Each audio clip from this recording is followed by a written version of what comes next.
Hey guys, good afternoon. कैसे हैं आप सब लोग? तो बहुत बहुत स्वागत आप सभी लोगों का एकाग्रता सीए पर। मैं आपका दोस्त जयेश भंडारी। बच्चों लोग, आप लोग जानते हो यार, ऑडिट सूत्र की जो हमारी रिवीजन सीरीज शाम को चल रही है, उसमें हम लोग एकदम आखिरी चैप्टर पर पहुंच चुके हैं, जो है risk assessment and internal control. तो आप उस पूरी सीरीज को जब देखेंगे तो आप लोगों का ऑडिट का बहुत शानदार वाला रिवीजन जो है वो वहां पे होने वाला है। तो अपन क्या करने वाले हैं भाई, यहां से जो आज अपन काम स्टार्ट कर रहे हैं बच्चे लोगों, तो अलग से अपन लोग अब बात शुरू कर रहे हैं हमारी आरटीपीस पर, क्योंकि बहुत जरूरी है कि हम RTPs, MTPs, PYQs, model test paper, इन सबको सॉल्व कर लें। तो आज मैं आप लोगों को यहाँ पे जो सॉल्व करवा रहा हूं वो है हमारा आरटीपी, बराबर। और हम लोग लेटेस्ट आरटीपी जो है सितंबर 25, उसको हम लोग यहाँ पे सॉल्व करने वाले हैं। तो सब लोग बढ़िया तरीके से इसको देखने वाले हैं, समझने वाले हैं। पूरा यहाँ पे आरटीपी में आपको सॉल्व करवाने वाला हूं, इंक्लूडिंग एमसीक्यूज और केस सिनेरियो क्वेश्चंस और हमारे डिस्क्रिप्टिव वाले क्वेश्चंस। चलिए जी, तो फटाफट से बच्चे लोगों हम लोग शुरू करेंगे आज का काम हमारा। तो सीन कुछ ऐसा है भाई कि यहां पे बोला है कि Mohan and associates were offered the audit of Simi private limited for the financial year 24-25। ठीक है, सिंपल बात होगी। In line with professional requirement, the firm communicated with the outgoing auditor, Veer and Company, to inquiry whether there were professional or other reason that would preclude from accepting the appointment. भाई, एक auditor जब जा रहा है तो वो जाने से पहले जो पुराना ऑडिटर, मतलब जो नया आ रहा है, वो पुराने वाले से कम्युनिकेट करेगा। However, no response was received from Veer and Company for the same। लेकिन पुराने ऑडिटर की तरफ से किसी तरह का कोई भी जवाब यहाँ पे नहीं आया। ये अपने को ध्यान में रखना, बराबर। बहुत सिंपल है, एकदम सीधा सीधा सा हो गया, ये अपने को ध्यान में रखना है। Now, during the audit, Mr. A partner of Mohan and Associates, relied solely on a management representation letter to support the accounting treatment of certain tax matter that were under appeal, and no additional audit procedure were performed to verify the appropriateness of management treatment of these matter in the financial statement। ठीक है भाई, management representation पे उन्होंने certain tax matter को लेकर भरोसा कर लिया, उससे रिलेटेड कोई ऑडिट प्रोसीजर उन्होंने नहीं लगाया, विच में raise concern regarding the sufficiency and appropriateness of audit evidences obtain. ठीक है, सिंपल हो गया। अब as Simi Private Limited has recently appointed a new accountant who lacked adequate knowledge, भाई साहब को नॉलेज नहीं है, of the accounting standard applicable to the company, the management requested Mr. A to assist with accounting and bookkeeping services। Okay भाई, ठीक है, ये भी बात समझ में आया। Then, however, Mr. A declined the request, recognizing that providing such services could impair his independence as an auditor। क्योंकि वो कह रहा है भैया, एज ऑडिटर ये सर्विसेज मैं कहां प्रोवाइड करूंगा तुम्हारी, कि असिस्ट करूंगा इसको, है ना। Meanwhile, Mr. Raj, an investor in Simi Private Limited, placed full reliance on the audited financial statement, believing they indicated a strong financial position। He assumed that the audit guaranteed the safety of his investment without any risk of loss। बच्चों को बहुत सारे points को मिलाकर के शानदार सा question लग रहा है ये। Now, while finalizing the audit documentation, A prepared the working paper in physical form under this belief that documentation was mandatory। Paper documentation was mandatory। यार बहुत सारे क्वेश्चन का मिक्सिंग वाला मुझे तो ये क्वेश्चन लग रहा है, आप देखिए पता नहीं क्या पूछेंगे। नंबर 1 आया बच्चे लोगों, the previous auditor Veer and company ने रिप्लाई नहीं किया communication of Mohan and associates का। कौन सा फंडामेंटल प्रिंसिपल फॉलो नहीं किया बच्चे लोगों? सिमिलर क्वेश्चन हम लोगों ने एग्जैक्ट किया हुआ है, और यहां पे फॉलो नहीं हुआ है प्रोफेशनल बिहेवियर। बराबर से जो हमारे 5 प्रिंसिपल्स हैं उसमें से ये प्रोफेशनल बिहेवियर फॉलो नहीं किया, कि आपने दूसरे चार्टेड के साथ कम्युनिकेट नहीं किया है, बराबर। The auditor did not carry out any other audit procedure to justify management treatment of said tax matter। आपने कुछ भी और चेक नहीं किया है। तो यहां क्या लेक कर रहे हो भाई? यहां पे आप लेक कर रहे हो प्रोफेशनल स्केप्टिसिज्म। जहां आपको अलर्ट रहने की जरूरत थी, चीजों को चेक करना था, वो आपने नहीं किया, उसका यहां पे मिसिंग है बच्चों, अपने को ध्यान में रखना है। ठीक है, नाउ थर्ड पॉइंट हमारे पास में आता है, ए को रिक्वेस्ट किया कि भाई आप अकाउंटिंग बुक कीपिंग के अंदर हमारी मदद कर दो, उसमें आप असिस्टेंस प्रोवाइड कर दो। तो हमको लग रहा है ऐसा करना थ्रेट टू इंडिपेंडेंस हो जाएगा। तो कौन सी थ्रेट यहां पे होगी बच्चों? अपने ही काम को फिर हमको चेक करना पड़ेगा। अकाउंटिंग बुक कीपिंग भी हम ही करेंगे, ऑडिट भी हम ही करेंगे। तो it is a matter of self review threat भाई। सी नंबर ऑप्शन हमारा, सॉरी बी नंबर ऑप्शन हमारा बिल्कुल करेक्ट चला जाएगा। ये अपने को सिंपली यहां पे ध्यान में रखना है। बराबर से क्लियर हो गया। थर्ड वाला भी एकदम आसान आसान से क्वेश्चन बच्चे लोगों को कुछ भी नहीं करने के लिए सुपर इजी हो गए। Mister Raj is confident that investment made by him is a completely secure, और वो तो भाई साहब मान के चल रहे हैं कि हम गारंटी प्रोवाइड कर रहे हैं, तो भाई गारंटी तो है ही नहीं। तो पहला है एब्सोल्यूट एश्योरेंस दे रहा है, सवाल ही नहीं होता है। Audited financial statement provide reasonable assurance, कोई गारंटी हम प्रोवाइड नहीं कर रहे हैं। बराबर से बच्चों बी ऑप्शन फोर्थ का बिल्कुल सही जाएगा, अपने को पता है, सिंपल हो गया। नंबर नेक्स्ट देखो, ए को लग रहा है कि वो फिजिकल फॉर्म में बनाने पड़ेंगे बच्चों, ऑडिट डॉक्यूमेंटेशन वाला हमारा चैप्टर हो गया, तो चैप्टर नंबर 6 में 230 में अपन डॉक्यूमेंटेशन पढ़ते हैं। आप जानते हो पेपर फॉर्म में भी परमिसेबल है एज वेल एज ये फिजिकल फॉर्म, दोनों ही परमिसेबल है। तो पहले वाले में एंड लगाया, एंड नहीं, दोनों में से कोई भी एक चलेगा, दूसरा खाली फिजिकल, तीसरा electronic. C option is correct बच्चों, फिजिकल और इलेक्ट्रॉनिक किसी भी फॉर्म में आप मेंटेन कर सकते हो, तो फिफ्थ का C number option is absolutely correct. बहुत बढ़िया, ऐसे एकदम बहुत बढ़िया, मतलब case base case study case scenario बच्चों, एकदम सिंपल, मजा आ गया करने का, सुपर इजी। चलो अब जनरल एमसीक्यूज पे चलते हैं। जनरल एमसीक्यूज कहता है कि while auditing Happy Private Limited, CAM reviews a large number of invoices collected by audit team. However, noticing that only few have third party confirmation, Mr. M remind the team that simply having more document doesn't ensure strong audit evidences, and explain the reliability or quality matters too. What CM is trying to explain the given situation? भाई ये कह रहे हैं उनकी team ने large हमने review किया कि large number of invoices collected by the audit team, few have third party confirmation आया। सीएम अपनी टीम को रिमाइंड करा रहा है, तो क्या बताना चाह रहा है? तो ये बताना चाह रहा है भाई सफिशिएंसी जो है उसका रिलेशन क्वालिटी से होता है, अप्रोप्रिएटनेस जो है वो क्वांटिटी से होता है बच्चों। क्या कहते हो? सफिशिएंट है, इतने बहुत है, क्वांटिटी से होता है। Internal document are always sufficient, जी नहीं। More document mean more better, नहीं। सफिशिएंसी मतलब क्वांटिटी, और एप्रोप्रिएट का मतलब क्वालिटी से जाएगा। बिल्कुल सही जवाब है बच्चों, 6 का डी नंबर ऑप्शन करेक्ट है। अपन ने बहुत बार इसको तो पढ़ा हुआ है ना, तो अपने को आता है अच्छी तरह से। नंबर नेक्स्ट चेक करो। As per SA 560, after the date of auditor report but before the date of financial statement or issue of fact becomes known to the auditor, subsequent event का पार्ट हो गया। Had अगर उसको पहले पता होता may have caused the auditor to amend the report, तो मैं चेंज करता। तो भाई ऐसे में उसको क्या करना चाहिए? ओपिनियन को मॉडिफाई करना चाहिए। Discuss the matter with management and determine whether the financial statement need amendment. सीधा शेयर होल्डर को नोटिफाई कर दे, विड्रॉ कर दे, जी नहीं। इनमें तो सबसे बढ़िया ऑप्शन बच्चों बी है, मैनेजमेंट के साथ डिस्कस करो, अमेंड करने के लिए बोलो, नहीं तो फिर आगे का स्टेप तो अपन जो लेंगे वो लेते ही रहेंगे भाई, अपने को ध्यान में रखना है, ठीक है। Now Supriya has taken a loan from bank by pleading her NSC which is eligible for surrender. The loan document currently shows no sign of repayment delay and the bank confirm that adequate margin is available in the account. बच्चे लोगों, ये हमारा bank audit का question लग रहा है भाई अपने को, तो बराबर से क्या कहते हो? तो however the loan has technically overdue हो चुका है, तो कैसे क्लासिफाई करें भाई? देखो, लोन लिया बैंक से और एनएससी का जो सर्टिफिकेट था वो उसने एलिजिबल फॉर सरेंडर, ठीक है। Loan account currently shows no sign of repayment delay दिखा रहा है, and the bank confirm that adequate margin भी अवेलेबल है, अपने को पता ही है। लेकिन लोन हैज टेक्निकली ओवरड्यू हो चुका है, तो ऐसे में अपने को क्या करना चाहिए बच्चे लोगों?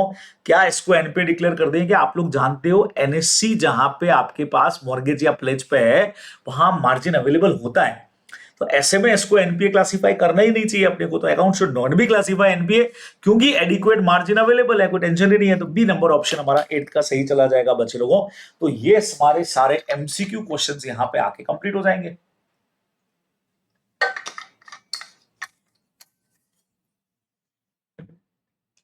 ठीक है, बराबर। आइए क्वेश्चन आंसर्स पे बात करते हैं। तो पहले चैप्टर से जो क्वेश्चन आया नेचर, ऑब्जेक्टिव एंड स्कोप से, देखें क्या लिखा है। Many an associate chartered accountant were appointed as the auditor of CIM, a construction company, ठीक है। During the audit, CA Mini, a partner of the firm, noticed the following. अब CA Mini को क्या पता लगा? The company has several ongoing projects, but only selected project revenue has been reported. Okay, company के पास बहुत सारे project है, लेकिन कुछ ही सिलेक्टेड प्रोजेक्ट की रेवेन्यू जो है वो रिपोर्ट हो रही है। Okay okay okay. Several expenses voucher are missing है, hand written and lack proper authorization भी नहीं है। The company has change its description method, o sorry depreciation method भाई, from the straight line to written down method, लेकिन उसके लिए कोई disclosure भी नहीं किया है. These matter were brought to the attention of management. बराबर. However, management argue that these issues fall outside the auditor scope of responsibility, whether contention of management is correct. अब बच्चे लोगों ऑडिटर के स्कोप की जब बात की जाए तो क्या लगता है जब हम स्कोप पढ़ेंगे इसके अंदर तो ये सारी चीजें ऑडिटर के स्कोप में कवर हैं. बराबर. आइए इसका आंसर चेक करते हैं अपन. बहुत बढ़िया सा क्वेश्चन इन्होंने बना करके दिया. सिंपल फॉर्म के अंदर हमारा क्वेश्चन है. ये देखो, जब हम इसके ऊपर बात करते हैं बच्चे लोगों कि भाई कौन सी चीजें ऑडिटर के स्कोप में है, तो सबसे पहला नंबर हमने लिया कि यार all aspects of the entity. ठीक है. Second number reliability and sufficiency of information. अपने को पता है ये वाउचर्स वगैरह डॉक्यूमेंट्स वगैरह हो गए, वो सारे चेक करेंगे. ये हमारे उसमें आता है, हमारे एरिया में आता है. ठीक है. Auditor make judgement the reliability and sufficiency. Proper disclosure भी हमारे इसमें आता है. Auditor should decide whether relevant information properly disclose in financial statement है कि नहीं है. तो बच्चों सबसे पहले नंबर पे आंसर को ड्राफ्ट करने के लिए आपको तीनों पॉइंट्स यहाँ पे ये समझाने पड़ेंगे जो हम लोगों ने पढ़े हुए हैं स्कोप के. फिर उसके बाद जब हम आंसर देना शुरू करेंगे तो इन view of the above the management contention is not correct. The matter identified by CA many such as incomplete revenue recognition, unauthorized expenses voucher है और disclosure आपने नहीं किया चेंज का within the scope of audit of financial statement as they impact the reliability, completeness and proper presentation of financial information. तो हमारे scope में disclosure देखना भी हमारा काम है, रिलायबिलिटी देखना हमारा काम है और कवरेज ऑफ ऑल एस्पेक्ट सारे ट्रांजैक्शंस आ गए वो भी देखना हमारा काम है. इसलिए पूरी की पूरी चीज हमारे एरिया ऑफ स्कोप के अंदर कवर रहेगी बच्चे लोगों की. अपने को आंसर में लिखना पड़ेगा कि अपने को ध्यान में रखना है.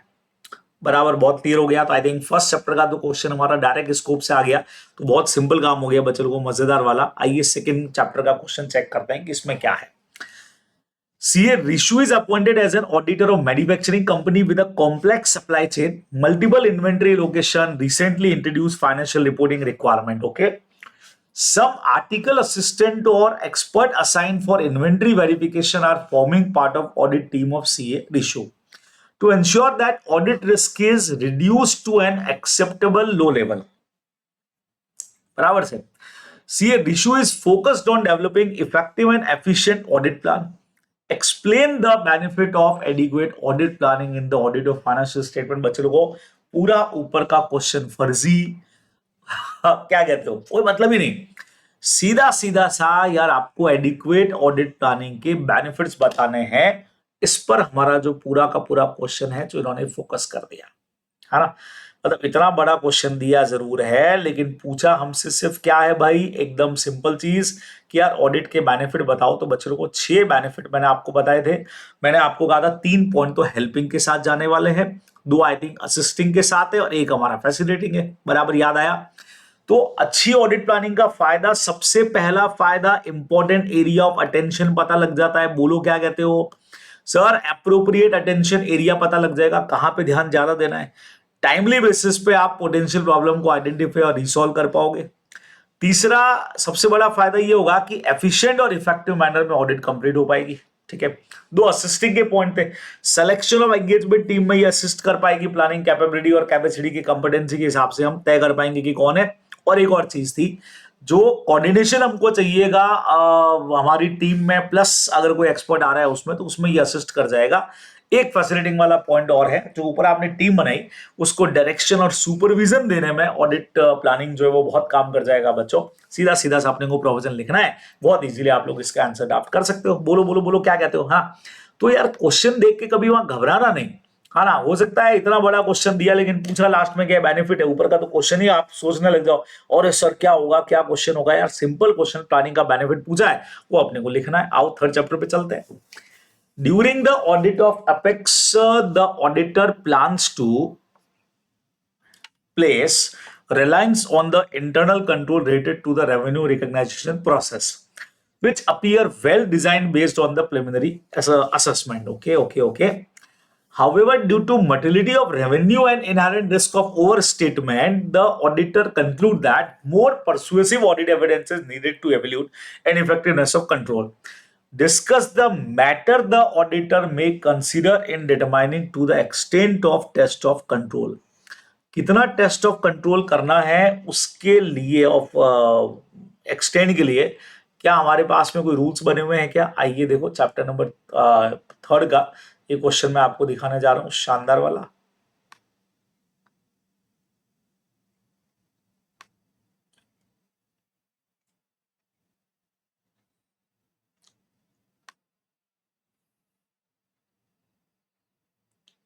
ये देखिएगा,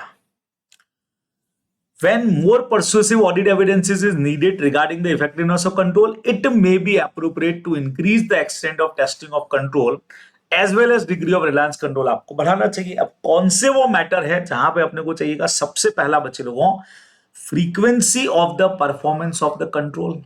कंट्रोल का फ्रीक्वेंसी क्या है एंटिटी के अंदर? Second number, length of time during the audit period that the auditor is replying in the operating effectiveness of control. बच्चों सुनना, ये कह रहा है लेंथ ऑफ टाइम अपने को कौन सी चीजें कंसीडर करनी पड़ेगी? Length of time during the audit period, जो auditor is rely on the operating effectiveness of control, वो अपने को देना पड़ेगा। एक्सपेक्टेड रेट ऑफ डेविएशन क्या रहा भाई वो फ्रॉम कंट्रोल, ठीक है, क्योंकि कंट्रोल पे बात चल रही है। The relevance and reliability of audit evidences to obtain regarding the effectiveness of control, direct point आपको स्टडी मैट में दे रखा है। और लास्ट वाला, to extend to which audit evidence is obtain from test or other control relating to the assertion, मतलब किस extend the audit evidences हम ऑब्टेन कर रहे हैं वो अपने को यहाँ पे देना चाहिए। तो ये चीजें अपन इंक्लूड करेंगे इसके अंदर। सिंपल सा डायरेक्ट क्वेश्चन आपको दे रखा है बच्चों, ये अपने को ध्यान में रखना चाहिए। ठीक है, बराबर क्लियर हो गया। चलिए चैप्टर नंबर 4, अपना फेवरेट चैप्टर भाई, उसके क्वेश्चंस पे आपको लेके चलता हूं। और कहां गया भाई, कहां गया? Audit evidences. बच्चों आ जाओ, बढ़िया क्वेश्चन है, शानदार वाला। Bold Limited supplies navy uniform across the country. Okay, the company has 5 warehouses at different locations throughout the India and 4 warehouses at the borders. Major stock was generally supplied from the borders. ठीक है। Bold Limited appointed the KPM and Company to conduct its audit for financial year 24-25. Be a partner of KPM attended the physical inventory counting conducted throughout the India, but could not attend the same। border पे नहीं गया भाई क्योंकि unavailable condition से अपन ने पढ़ा हुआ है। ऐसे 501 के अंदर की ऐसे में क्या करना चाहिए? दो चीजें पूछिए। How sufficient audit evidences regarding the existence and condition of inventory, कैसे लें बच्चे लोगों को? क्या करें? जो फिजिकल बुक्स वगैरह पढ़ी उसमें देख लें। How is the auditor supposed to deal with attendance at physical inventory counting is impracticable? अगर हो जाए तो क्या करें? अल्टरनेटिव चीजें लगाएं, उससे भी नहीं मिले तो क्या ओपिनियन को मॉडिफाई कर दें? बच्चे लोगों को क्या बोलते हो आप लोग? जनता क्या कहती है हमारी? आओ चेक करते हैं बच्चों क्वेश्चन नंबर 12 का ए पार्ट। ये देखो 501 मैंने आपको कहा स्पेसिफिक सेलेक्टेड आइटम के अंदर इन्वेंट्री के बारे में क्या बोला है बच्चों? Attendance eight physical inventory counting पे रहना चाहिए उसको भाई, अनलेस इम्प्रैक्टिकेबल टू। सबसे पहला evaluate management instruction and procedure जो फॉलो हो रहा है।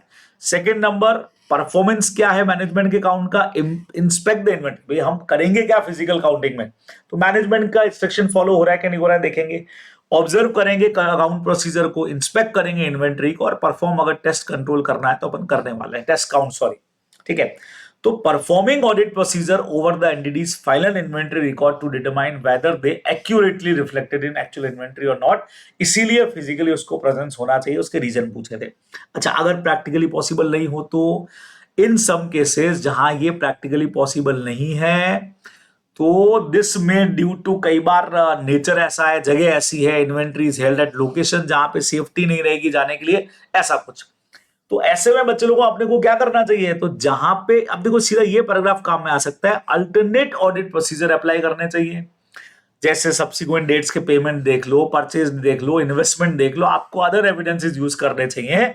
और बच्चे लोगों अगर जो अदर आपने अल्टरनेटिव ऑडिट प्रोसीजर लगाए उससे अगर एविडेंसेस आ गए तो बढ़िया है, नहीं तो ऐसे 705 में अपने को रिपोर्ट को मॉडिफाई करना ही पड़ेगा बच्चों, अपने को ध्यान में रखना है। बहुत शानदार सा हमारा पॉइंट है। ठीक है, तो पहली चीज तो ये कि हम खुद ही अटेंड कर लेंगे। भाई बढ़िया चीज क्या है कि हम खुद ही अटेंड कर लें। बाई चांस हम नहीं कर सकते हैं तो कोई ना कोई अल्टरनेटिव प्रोसीजर तो लगाओ चेक करने का, वो भी दोनों नहीं हो रहा है तो फिर 705 में अपने को रिपोर्ट तो मॉडिफाई करना ही पड़ेगा बच्चे लोगों। ये इस क्वेश्चन के आंसर में अपने को ध्यान में रखना चाहिए। बढ़िया सा हमारा क्वेश्चन है जो आप लोग ध्यान में रखने वाले हो। ठीक है, चले नेक्स्ट पे आ जाएं।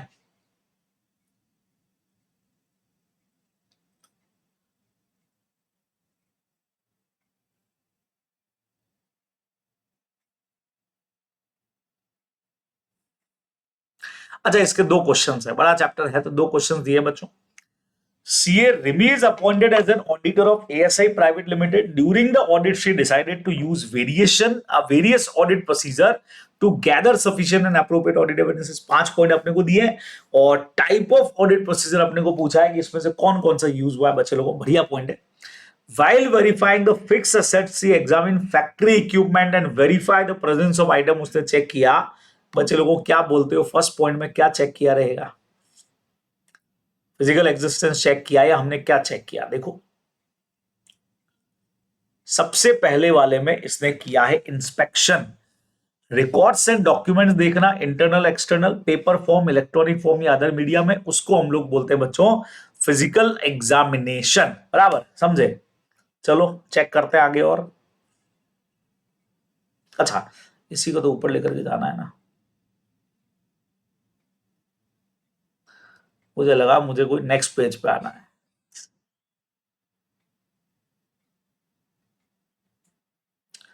ये तो आंसर्स हैं भाई, क्वेश्चन कहां गया?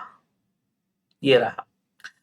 Verify the company's account receivable. She directly sent balance confirmation to some of the customer. बच्चों थर्ड पार्टी confirmation की तरह हो गया। CA Rimi examine purchase invoice, contract authorization, record the validity of payment and approval। देख रही, ये भी inspection ही है। Independently perform the bank reconciliation, अगर आप करके देख रहे हो तो बैंक रिकंसिलेशन में और इसमें तो रिकैलकुलेशन हमारा आ जाएगा बच्चे लोगों। और याद है आपको रिकैलकुलेशन एंड रीपरफॉर्मेंसेस वाले हमारे पॉइंट थे जो आपको डायरेक्ट मैंने कहा था भैया स्टडी मैट में दे रखे, इनको पढ़ करके आपको जाना चाहिए। याद आया? ये वाला जो पॉइंट है डायरेक्ट स्टडी मैट का पॉइंट है। देखो, एक में हम रीपरफॉर्मेंस करें, उसमें क्लियर लिखा हुआ था कि अगर आप कभी भी इस तरह का कुछ कर रहे हैं, ओरिजिनली परफॉर्म्ड है और उसको वापस करके देख रहे हैं तो रीपरफॉर्मेंस। जहां आप कैलकुलेशंस करके देख रहे हैं वो हमारा रिकैलकुलेशन वाला पॉइंट हो गया। सिंपल सी बात है, ठीक है। बाकी दो में इंस्पेक्शन हमारा आ ही रहा है। थर्ड पार्टी के अंदर भी थर्ड पार्टी कंफर्मेशन भी लिख सकते थे, इंस्पेक्शन लिख सकते हैं, ये भी इंस्पेक्शन का पार्ट है। मुझे लगता है ये थर्ड पार्टी कंफर्मेशन आना चाहिए था इसमें। रिकॉर्ड्स एंड डॉक्यूमेंट्स हम देख रहे हैं लेकिन थर्ड पार्टी से भी तो बात कर रहे हैं। और एक्सटर्नल कंफर्मेशन तो हमारा, अच्छा हाँ, एक्सटर्नल कंफर्मेशन इसमें आ गया। और ये अपना कौन सा वाला पॉइंट था? थर्ड वाला। अच्छा, इसमें मैंने आपको काइंड ऑफ प्रोडक्शन वगैरह की डिटेल अपन देख रहे हैं। यस यस, यहाँ पे भी डॉक्यूमेंट्स जहां देख रहे हैं बच्चे लोगों को, इंस्पेक्शन हो गया। थर्ड पार्टी से बात की तो ये ऊपर आ गया। सेकंड वाला में एक क्वेश्चन में कंफ्यूज हो गया था, एक्सटर्नल कंफर्मेशन देन रीपरफॉर्मेंस। और जहां खुद कैलकुलेट करके देखते हो वो हमारा रिकैलकुलेशन का पार्ट होता है। अगर कोई फॉरेन एक्सचेंज का अमाउंट होता बच्चों, याद करो, तो भी अपन यही आंसर लिखते हैं। ये अपने को ध्यान में रखना, एक्यूरेसी वगैरह ये सब ध्यान में रखोगे। चलिए अगले क्वेश्चन की तरफ चलते हैं भाई साहब। डायरेक्ट क्वेश्चन दे रखा है, identify and explain the assertion that the auditor will check by performing the following audit procedure. कौन से असर्शंस यहां पे चेक करने हैं भाई? Employee benefit expenses recognised during the period rate to the current accounting period only. Employee benefit expenses respect of all personnel have been fully accounted for. सबसे पहला बच्चों, एम्प्लॉई बेनिफिट एक्सपेंसेस जो recognise हुए during the period वो सिर्फ current period के हैं, like cut off हो गया, ठीक है। एम्प्लॉई बेनिफिट एक्सपेंस सबके आए हैं, इसके अंदर कंप्लीटनेस हो गया। Any inventory held by the entity on behalf of another entity has not been recognised as part of inventory of the entity. बच्चे लोगों, वो इसका पार्ट नहीं होगी। जहां पे हम लेते हैं राइट्स एंड ऑब्लिगेशन वाला हमारा पॉइंट हो गया बच्चों। क्या कहते हो? सिंपल बात समझ में आई आपको? राइट एंड ऑब्लिगेशन वाला हमारा एकदम सिंपल पॉइंट हो जाएगा, अपने को पता ही है, ठीक है। नेक्स्ट पे देखें, recorded sales represent goods were ordered by valid customer and the dispense invoice. मतलब वो जो अपन ने पढ़ा था ना, आइडेंटिटी वाला जो अपना पॉइंट है कि भैया सच में वो ट्रांजेक्शन हुआ है, हमारा अकरेंस वाला जो हमारा पॉइंट था, वो 4 पॉइंट इसमें आने चाहिए आंसर में। देखो आपको मैं दिखाता हूं, आंसर करते ना चेक, आपको समझ आएगा। असर्शंस वाले पॉइंट लिखने में, बताओ ये देखो किथे गया मेरे भाई। बच्चों पहले वाले में मैंने आपको कहा कट ऑफ देखा जाता है। कट ऑफ का मतलब उसी साल से रेटेड होने चाहिए। कंप्लीटनेस का मतलब उस साल से रिलेटेड सारे ट्रांजैक्शंस आ गए हैं। राइट ऑन ऑब्लिगेशन का मतलब हमारी ही चीजें होनी चाहिए, थर्ड पार्टी के एसेट को इंक्लूड नहीं करना है। अकरेंस का मतलब सच में हुआ है, ऐसा नहीं है ट्रांजैक्शन फेक लिख दिया है, सच में हुआ है, वो हमारा अकरेंस में जाता है। यही अगर बैलेंस शीट होता तो इसी पॉइंट को अकरेंस की जगह हम एग्जिस्टेंस बोल देते। बोलो बोलो बोलो, क्या कहते हो यार? क्वेश्चन तो आरडीपी के बढ़िया बढ़िया दे रखे यार, एकदम अच्छे अच्छे क्वेश्चन से, आराम से अपने करने वाले क्वेश्चन से। बच्चों आ जाओ number 6 chapter, question number 15। CA Shilpi is the engagement partner. MN Associates is assigned the audit of following two companies. दो कंपनी की ऑडिट कर रहे हैं madam. Z Limited small family run business है, straight forward operation, minimum internal control and low transaction volume. Okay. TED Limited large multinational corporation है और complex operation है, multiple subsidiaries भी और हाई ट्रांजेक्शन वॉल्यूम भी है. क्या बात है. During the planning stage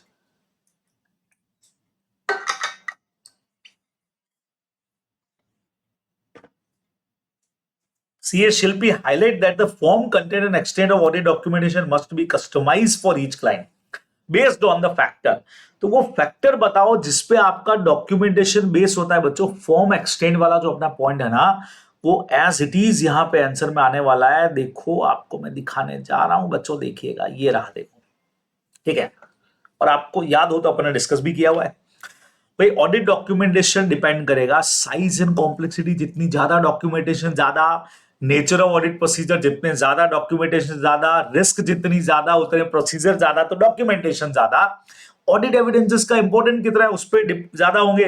nature and exception ज्यादा आइडेंटिफाई है तो डॉक्यूमेंटेशन ज्यादा. कम तो हम बच्चों डायरेक्ट रिलेशनशिप है. Need to document a conclusion और basis of conclusion not readily determinable from the documentation of the work perform the audit evidences obtain. Okay भाई, कंक्लूजन भी बनाना पड़ेगा. तो कंक्लूसिव क्या बनाना चाह रहे हो और ऑडिट मैथोलॉजी और टूल कितना यूज कर रहे हो. जितना ज्यादा यूज करोगे उतना ही ज्यादा अपने को डॉक्यूमेंटेशन करना पड़ेगा. ये सिंपली अपने को ध्यान में रखना थी. तो डायरेक्ट क्वेश्चन आ गया यार, बहुत सिंपल हो गया ये तो. एकदम नन्ना ना मुन्ना क्वेश्चन हो गया बच्चों, एकदम आसान आसान सा. चलो चलो चलो नेक्स्ट पे चलते हैं. कंप्लीशन रिव्यू भाई साहब, ऐसे 500 सीरीज का एक्सपांशन 7, 8, 9, 10 बच्चों, 10, 11 5 क्वेश्चंस करना है भी अपने को. During the audit of Christ Limited for the financial year 31 March 25, audited CAZ was in process of finalising the audit report dated on 30 May. Engagement partner emphasis करता है Z को shall perform audit procedure design to obtain sufficient appropriate audit evidences that all event between occurrence हुए हैं date of the financial statement and date of audit report. Subsequent event जिनमें adjustment या disclosure जरूरी है in the financial statement have been identified. What procedure according 560 should the auditor Z perform based on risk assessment to identify event occurring between the date of financial statement and date of audit report and require adjustment or disclosure. भाई साहब, अगर ऐसा कुछ हुआ है तो management को बोलेंगे. मैनेजमेंट ठीक करता है तो ठीक है, नहीं तो रिपोर्ट मॉडिफाई करनी पड़ेगी. याद आया कुछ? आओ देखो इसमें क्या करना चाहिए, पूरा प्रोसीजर देखते हैं अपन. ये देखिए, अगर ऐसा कुछ होता है तो auditor shall perform audit procedure between this date देखेगा, है ना. ये देखो आपने पूरा पॉइंट अपन ने पढ़ा हुआ है भाई. रिक्वायर करेगा एडजस्टमेंट. आप जानते हो ऐसा आइटम जो पहले से बैलेंस शीट के अंदर है उससे तो एडजस्टमेंट होगा और नया आ रहा है तो डिस्क्लोजर होगा. तो ऑडिटर यहां पे 2-3 चीजें करने वाला है. देखो, auditor shall perform procedure required to above so that they cover the period from the date of financial statement to date of audit report या उसके नियर की. ठीक है, अब क्या करना है बच्चे लोगों. Obtaining understanding of any procedure management has established to ensure that subsequent event identify हुआ कि नहीं हुआ. मैनेजमेंट का तरीका क्या था. सेकंड नंबर, मैनेजमेंट से इंक्वायरी कर सकते हैं अपन TCWG से कि वो डिस्क्लोज करो सारी चीजों को. फिर आप जानते हो मिनट्स बुक रीड कर लेंगे जिससे अपने को आइडिया लग जाए कि कोई सब्सिक्वेंट इवेंट हुआ है क्या. और अगर कोई latest subsequent inter financial report आई है बच्चों तो वो देख लेना चाहिए. इससे अपने को इसका आइडिया लग जाएगा जो पहले अपने को नहीं था. बराबर भाई.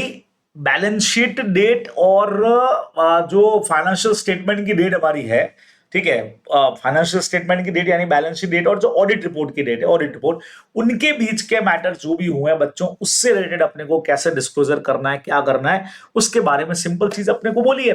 तो auditor shall take into account the risk assessment and determining the nature. तो सबसे पहला अपन ने क्या लिया बच्चों इसके अंदर, manage obtaining understanding and any procedure. Management ने जो एस्टैब्लिश किया ऐसे इवेंट को पहचानने के लिए. फिर मैनेजमेंट से इंक्वायरी TCWG से किया कि भी कोई सब्सिक्वेंट इवेंट हुआ है क्या बैलेंस शीट के बाद का. और मिनट्स बुक चेक कर लो, उससे अपने को आइडिया लग जाएगा बच्चे लोगों. सिंपल सा काम है, जे भी खत्म हुआ. आ जाओ बच्चे लोगों, आज तो मतलब ये अपन सुपर फास्ट स्पीड पे चल रहा है भाई, एकदम धुआंधार. ऑडिट रिपोर्ट वाला चैप्टर है बच्चे लोगों. क्या बात है भाई, ऑडिट रिपोर्ट पढ़ना पड़ेगा. ये पढ़ते हैं बिल्कुल पढ़ेंगे, फटाफट से पढ़ेंगे.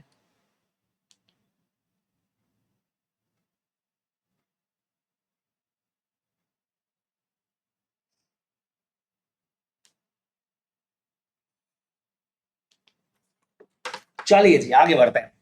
तो auditor do not always issue an unmodified opinion. Auditor हमेशा अनमोडिफाइड ओपिनियन इशू नहीं करता है on financial statement. In cases where the material misstatement और limitation obtaining sufficient audit evidences modify opinion जरूरी होती है। Type of modify audit report जो issue करता है बच्चे लोगों, और explain how these opinion differ based on concept of material pervasiveness of the issue. बच्चों अपने को बहुत अच्छी तरह से पता है, अगर कोई चीज है मटेरियल और परवेसिव नहीं है तो सिर्फ अनमोडिफाइड मतलब सिर्फ मॉडिफाइड रिपोर्ट जाएगी क्वालिफाइड वाली। लेकिन अगर ये दोनों है तो एडवर्स रिपोर्ट या डिस्क्लेमर भी जाने वाला है। बच्चे लोगों को टाइप्स ऑफ ऑडिट पे क्वेश्चन पूछ लिया यार, टाइप्स ऑफ ओपिनियन पे, तो भाई ये तो बहुत बहुत बढ़िया और सिंपल क्वेश्चन पूछ लिया, क्योंकि ये सबको आता ही है। ये देखो क्वालिफाइड, एडवर्स और डिस्क्लेमर तीनों को समझा देना है। क्वालिफाइड में हम कब देते हैं, जो परवेसिव या मटेरियल मतलब मटेरियल तो है लेकिन परवेसिव नहीं है, तो हम क्वालिफाइड ओपिनियन देकर के छोड़ देते हैं, है ना, कि subject to this matter financial statement are giving true and fair view. Adverse में हमको लगता है सारा ही कुछ गड़बड़ है। ऑडिटर एक्सप्रेस ऑडिट ओपिनियन कब देता है, सफिशिएंट अप्रूव्ड ऑडिट एविडेंसेस हैं दैट मिस स्टेटमेंट इंडिविजुअली और एग्रीगेट मटेरियल परवेसिव दोनों हैं। और डिस्क्लेमर कब देते हैं, जब we are unable to obtain, हमको पता ही नहीं लग रहा है, अनडिटेक्टेड मिस स्टेटमेंट है, हम एविडेंसेस ले ही नहीं पा रहे हैं और जो कुछ भी है वो मटेरियल परवेसिव है। तो जब मटेरियल परवेसिव दोनों होता है तो डिस्क्लेमर और एडवर्स जाता है, और नहीं तो अपना सीधा सीधा सा क्वालिफाइड ओपिनियन या मॉडिफाइड ओपिनियन अपन कर देते हैं। ये अपने को सिंपली ध्यान में रखना चाहिए बच्चे लोगों। तो आपको चारों तरह की ओपिनियंस यहाँ पे समझा देनी चाहिए। बोलो बोलो बोलो, बात समझ आया? सिंपल ऑडिट रिपोर्ट का क्वेश्चन है रे भाई। नाउ बच्चे लोगों 9th क्वेश्चन पे हमारी एंट्री होने जा रही है। आइए देखते हैं 9th क्वेश्चन क्या है। 9th भाई साहब ये रहा। लास्ट 3 क्वेश्चन बच्चों। You are appointed as an auditor of Shine and Company partnership firm. During your review, you observe that the audit appointment was informed and not documented properly. Okay. The firm started a new business activity which is not covered in the partnership deed. अच्छा, okay. And major financial decision were made without proper records he maintain नहीं है। As an auditor explain करो बच्चों, specially considered by you while auditing the accounts of partnership firm। अगर आप partnership firm का audit कर रहे हैं तो उस केस में इसमें क्या देखना पड़ेगा, क्या कुछ कमियां बच्चों, आओ चेक करते हैं अपन। 80 नंबर का आंसर आपको दिखाता हूं मैं, ये देखो। तो while audit of accounts of Shine and Company partnership firm, it is important to ensure that they have formal appointment। ठीक है ना, अपॉइंटमेंट होना चाहिए। Further deviation from partnership deed and absence of documentation of key decision raise concern about validity, transparency और legal compliance of firm operation अपने को देखना पड़ेगा कि इस बार दोनों में डिस्प्यूट हो चुका है। तो सबसे पहले लेटर ऑफ अपॉइंटमेंट देखो, उससे अपने को क्लियरली पता लग जाएगा nature and scope of the work क्या है हमारा, ये अपने को ध्यान में रखना है। Second number, minute book check करनी है अगर कोई भी मेंटेन की पॉलिसी डिसीजन मैटर को लेकर के, एक्स्ट्रा ऑर्डिनरी मैटर को लेकर के, परचेज, सेल्स, लोन रेजिंग, इसके बारे में कोई स्पेशल मैटर क्या लिखा हुआ है डीड में वो चेक करो। Verifying that business in which partnership is engage is authorised by the partnership agreement, या कुछ और तरीका आपने किया था। Examine whether books of accounts appear to be reasonable and considered adequate in relation to the nature of business of the partnership। But obviously अपने को सारी चीजें देखनी पड़ेगी।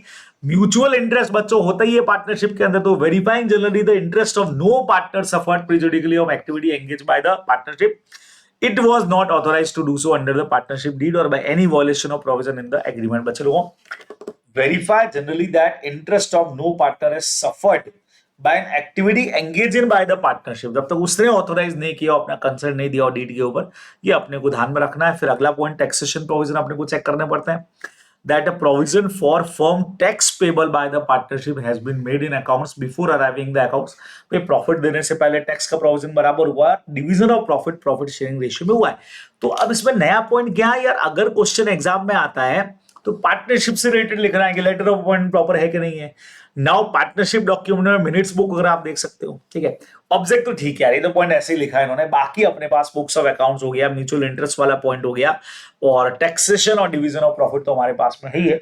ये पॉइंट्स अपने को एग्जाम में लिखने चाहिए, तभी अपने को डीड पार्टनरशिप डीड से रिलेटेड क्वेश्चन आया तो अपने को पूरे नंबर बच्चों मिलने वाले, नहीं तो नहीं न मिलेंगे। समझ रहे हो मेरी बात को?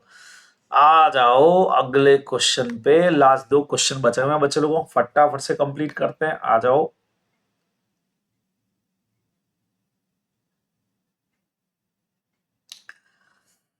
JKL Associates Chartered Accountant are auditor of IBS Bank for the financial year 24-25 during the audit observe किया कि interest income on financial statement 5 lakh रुपए relating to short term crop loan where the installment was overdue for 1 crop season. हो गई है short term के लिए तो 2 crop season देखते हैं।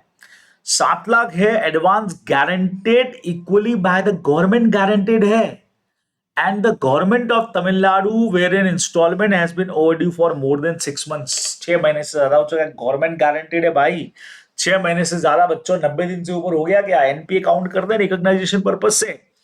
What should the correct statement of the above interest income in bank financial statement और amount कैसे रिकॉग्नाइज होगा बच्चों आरबीआई नॉर्म्स के हिसाब से, यही मैं आपको अभी बताने वाला था।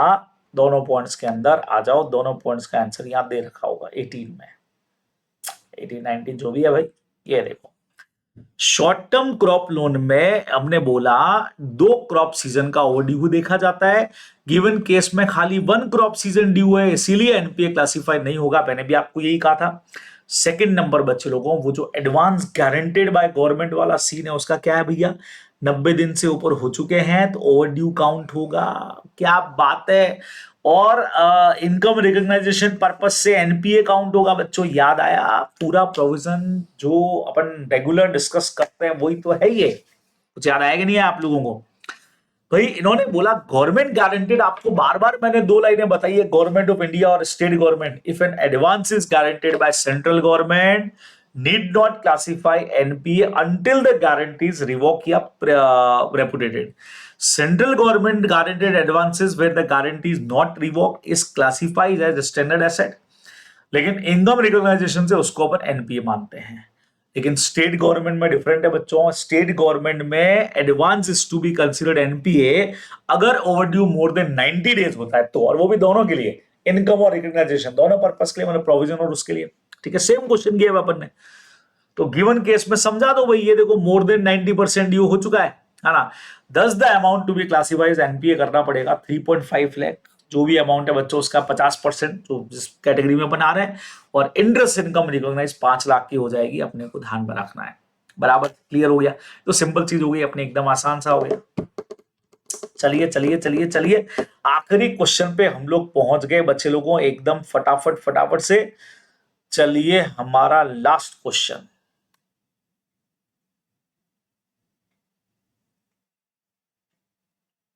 ये रहा।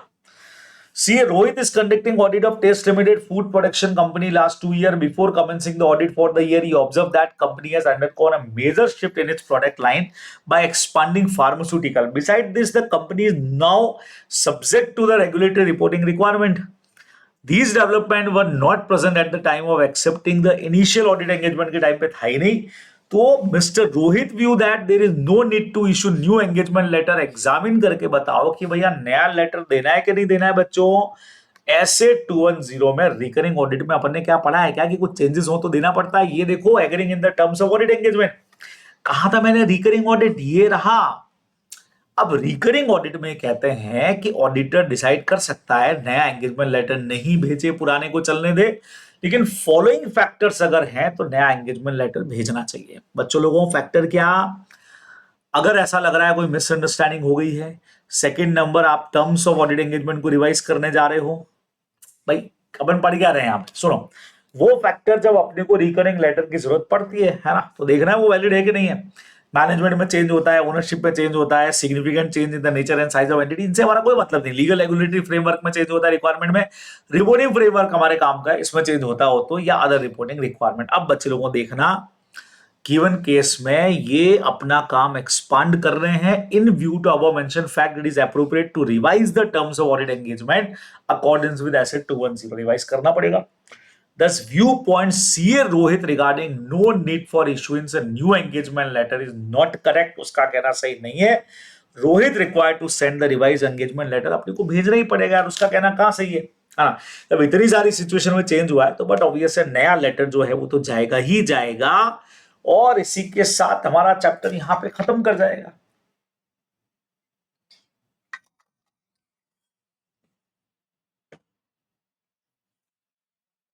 क्या कहते हो बच्चे लोगों? तो यहां आकर के हम लोगों ने हमारा जो आरटीपी था बच्चे लोगों सितंबर 25 वाला, उसको कर लिया है खत्म, और बहुत शानदार वाला मुझे लगता है, बहुत बढ़िया सा हमारा ये था। कोई ज्यादा इसमें टेंशन वाली चीज नहीं है, बहुत इजी इजी से हमारे सारे क्वेश्चंस थे। हर एक टॉपिक से नॉर्मली अपने को एक क्वेश्चन देके रखा है, तो हम लोगों ने ये सारा का सारा यहाँ पे कंप्लीट कर लिया है। ठीक है बच्चों। अच्छा, आप लोगों को मैं ये इन्फॉर्मेशन दे देता हूं भाई कि हम लोगों ने ऑडिट सूत्र नाम से एक रिवीजन सीरीज अपन ले रहे हैं, जो रात को अपन रोज ले रहे हैं। ठीक है, उसमें हमारा आखिरी चैप्टर चल रहा है, रिस्क असेसमेंट खत्म हो जाएगा। उसके बाद फिर हम लोग क्वेश्चन का प्रैक्टिस और बाकी सारे जबरदस्त वाले सेशंस पर आने वाले हैं, जो आप लोगों को रेगुलर अटेंड करने चाहिए। ठीक है ना। चलिए जी। अच्छा, अब ऑडिट का रेगुलर बैच भी बच्चों 28 से स्टार्ट हो रहा है सेकंड ग्रुप के लिए। जो भी ज्वाइन करना चाह रहा है भाई, adda247.com पर आप लोग विजिट करिए, www.adda247.com पर बराबर, और हमारी क्लासेस को आप ले सकते हैं बहुत शानदार तरीके से पढ़ने के लिए।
चलिए जी, ठीक है बच्चे लोगों, तो okay, bye bye, take care, ख्याल रखिएगा।